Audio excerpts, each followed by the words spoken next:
Hello everyone, this is Jag. In this video I'm going to cover how to successfully grow tomatoes and other vegetables in pots.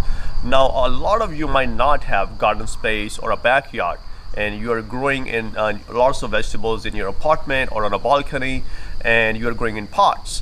However, growing in pots can be a little bit tricky. It's not hard to do, but it is a little bit tricky to grow vegetables in pots to actually get a good harvest. The first thing you want to do is actually grow in clay pots. So I have clay pots right here. Check out the size of this one.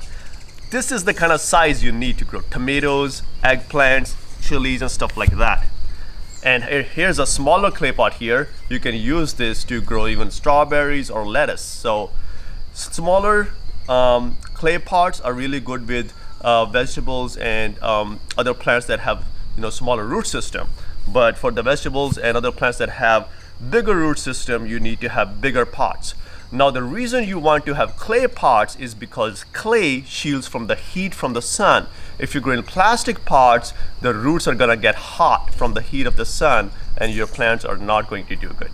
Now the second thing, the very crucial thing you want to pay attention to is the kind of growing medium that you use. You want to use potting soil. You can actually buy potting soil from a big box store, or you can just get some garden soil or very fine soil, add some compost to it, add some coconut coir to it, maybe some worm castings to it, and make your own potting soil.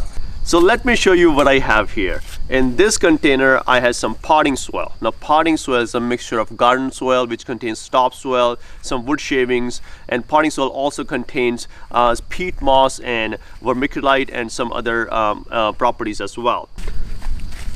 I'm adding more potting soil to the container to top of the container completely. And then you can add some coconut coir to it. Now I'm running out of coconut coir. What I use is these flats and I put coconut coir down at the bottom to grow microgreens. So I'm going to steal some from here to show you guys how to prep your containers. So add coconut coir because coconut coir is actually really good at retaining moisture. I did a whole video on 5 benefits of coconut coir, so check that out if you're interested. And this does wonders in retaining moisture.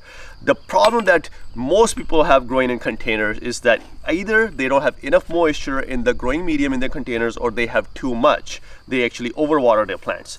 So let's mix this up. And coconut coir is going to absorb excess moisture and actually release moisture to plants as plants need them. So actually kind of regulates moisture in the container. So let me mix it really well. And coconut coir gets mixed in there good. The container is prepped with the growing medium that we need to grow our plants. Second thing you want to do when adding a plant to a container is to add the plant really deep. Now tomatoes love to be planted deep, and they will actually output more roots from the stem as well. So cover it up, press it, and here you go. The tomato has been planted. This tomato plant is looking really good. And water the plant after planting. Now you can also grow tomatoes from cuttings as well. Whenever you're growing tomatoes, you have suckers on tomatoes and you want to prune the suckers, you can grow new tomato plants from those suckers as well. Just root them in water. I made a separate video on how to grow more tomato plants from cuttings as well, so check that out. However, another really cool thing, I actually took cuttings from a tomato plant in fall when tomatoes were going out of season, and then I rooted the cutting in water over the period of October to November, and then I planted it in a container inside the house, and I grew tomato plant all throughout the winter inside the house in a container, and it grew beautifully. It became really big and started producing more tomatoes. Come spring, I already had a plant that was 2 feet tall, and I planted it out in the spring, and it was starting to produce a lot more tomatoes just 2 weeks after planting. So that's a really good way of getting a head start on growing tomatoes. Start them indoors in pots and containers and then plant them outside in spring. And I made a separate video on my experience of doing that, so check that out if you're interested. Next up, I'm growing strawberries in a hanging basket. I have some bare root strawberry plants here which I'll be planting in this hanging basket, and you can easily hang this on your balcony to grow strawberries. So I have potting soil in this hanging basket and it's ready to go. And this hanging basket is lined with this coconut husk, which actually shields it from heat as well and allows for drainage. And let me add a little bit more coconut coir to this hanging basket as well, just to retain more moisture in this hanging basket. All right, so after this is done, let's plant the strawberry plants. So I'm going to just push the roots down, keep the crown right at the soil level. You don't want to submerge the crown below the soil level, and you don't want to expose the roots either. So one is done, and here's the second one, and it has lots of roots. So let me make some space for it. Add the roots right into the growing medium, cover it up, keeping attention to the crown. And this has been planted as well. All right, and the third strawberry plant has been planted as well. And now I'm going to use some wood shavings to top off the soil so that the soil retains more moisture. Oh, here you go. And now let's water it.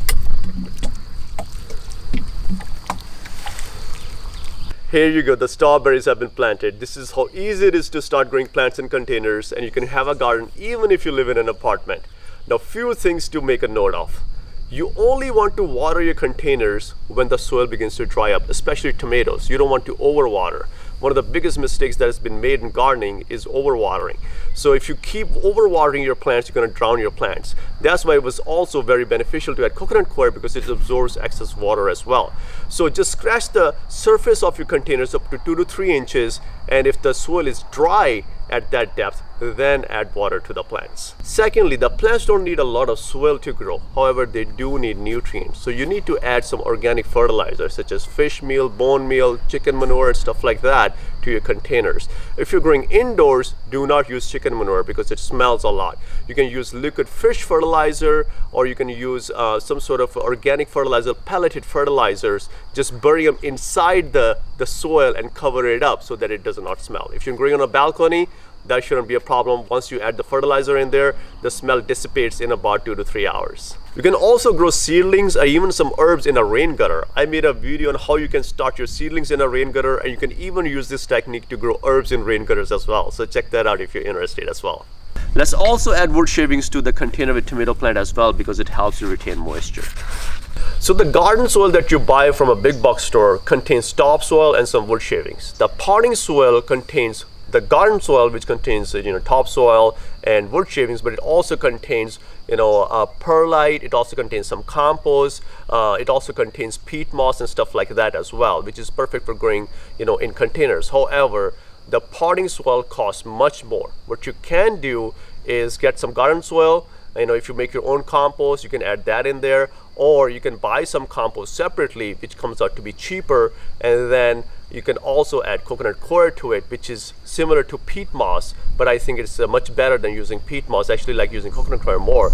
So what you can do is mix all these three up and make your own potting soil, all potting mix, which comes out to be much cheaper than buying it from a store. Well, this is how easy it is to start growing vegetable and fruit plants in containers. And for ultimate success, pay attention to the growing medium, watering, and fertilization, and you will have a big harvest. I really hope you enjoyed this video, and I'll see you in another video.